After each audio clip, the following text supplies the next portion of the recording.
पिंपरी चिंचवडमध्ये स्पार्क संस्थेच्या वतीने लघु चित्रपट महोत्सवाचं आयोजन करण्यात आले। या लघु चित्रपट महोत्सवाला राज्यभरातून चांगलाच प्रतिसाद मिळतोय। राज्यभरातून तब्बल 150 लघु चित्रपट या महोत्सवात सहभागी झाले। त्यातल्या निवडक 50 चित्रपटांचं सादरीकरण करण्यात आलं। महोत्सवामध्ये प्रथम क्रमांक हा जीवनामध्ये सकारात्मक दृष्टिकोन ठेवा असा संदेश देणारा अच्युत चोरडे यांचा अर्धविराम या लघु चित्रपटाला मिळाला।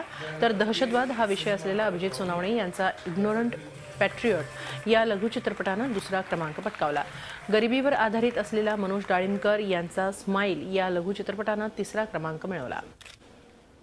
इंटरनॅशनल फिल्म फेस्टिवल म्हणजे एक उत्तम उदाहरण आहे की प्रत्येक फिल्म फेस्टिवलमध्ये म्हणत असतात की शॉर्ट फिल्मसाठी एक चांगला प्लॅटफॉर्म मिळतो वगैरे। या फिल्म फेस्टिवलचं सगळ्यात महत्त्वाचं वैशिष्ट्य असं होतं की त्यांनी जेवढ्या फिल्म्स आलेल्या त्या सगळ्या स्क्रीनिंग केल्या, म्हणजे खऱ्या अर्थानं खरोखरच प्लॅटफॉर्म मिळाला प्रत्येकाला। पिंपरी चिंचवड शहरातील या दुसऱ्या लघु चित्रपट महोत्सवामध्ये एकूण 50 फिल्मचं स्क्रीनिंग करण्यात आलं।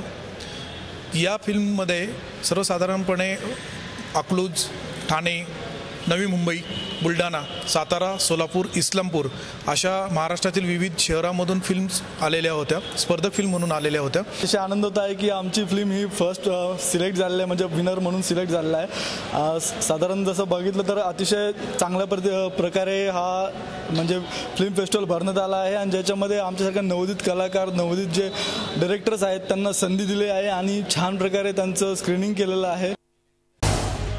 झी 24 तास रहा एक पाऊल पुढे।